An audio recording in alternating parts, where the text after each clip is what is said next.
হতাশায় ভুগতে থাকা ব্রাজিল নিজেদের চেনা রূপে ফিরছিলেন একটু একটু করে।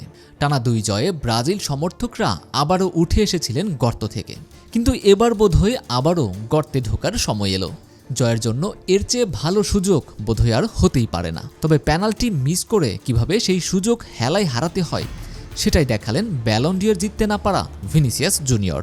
ক্লাব ফুটবলে করে যাচ্ছেন একের পর এক রেকর্ড, আর নিজের দেশের জন্য নিয়ে যাচ্ছেন হতাশা আর বেদনা। পেনাল্টি থেকে গোল আদায় করতে না পারা এক প্রকার অপরাধ, আর সেই অপরাধটাই ঠান্ডা মাথায় করে ফেললেন ব্রাজিলিয়ান সেন্সেশন ভিনিসিয়াস জুনিয়র। কথা ছিল ফিরবেন ভিন্ন রূপে। কিছুদিন আগেই সামাজিক যোগাযোগ মাধ্যমে তিনি জানিয়েছিলেন 10 গুণ হয়ে ফিরবেন, কিন্তু কথা আর কাজে দেখা গেল বিশাল ফারাক।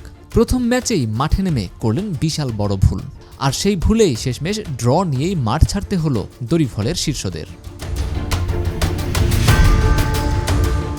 প্রথমার্ধে এগিয়ে আশা জাগালেও ব্যবধান ধরে রাখতে পারল না 5 বারের বিশ্ব চ্যাম্পিয়নরা। ভেনেজুয়েলার মাঠ স্তাদিও মাতিরুনে আধিপত্য ছিল ব্রাজিলের। প্রথমার্ধে দারুণ কিছু সুযোগ তৈরি করেও গোল আদায় করতে ব্যর্থ হয় সেলেসাওরা। ভেনেজুয়েলার ডি বক্সের একটু বাইরে ফ্রিকিক পায় ব্রাজিল। বাম প্রান্ত থেকে আড়াআড়ি শট নেন রাফিনহো। বারে লেগে বল খুঁজে নেয় জালের ঠিকানা। ব্রাজিল এগিয়ে যায় 1-0 গোলে।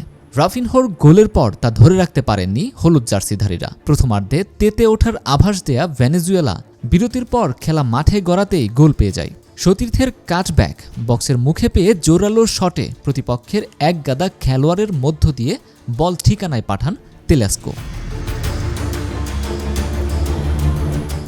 পরের কয়েক মিনিটে আরও কয়েকটি ভালো আক্রমণ শানায় ভেনেজুয়েলা। ম্যাচের 67 মিনিটে পেনাল্টি থেকে গোলের সুযোগ এসেছিল ভিনির সামনে, কিন্তু ডান দিক থেকে নেয়া শটটি ঠেকিয়ে দেন ভেনেজুয়েলার গোলরক্ষক রাফায়েল রোমো। সেটাও গোলের জন্য যথেষ্ট ছিল না।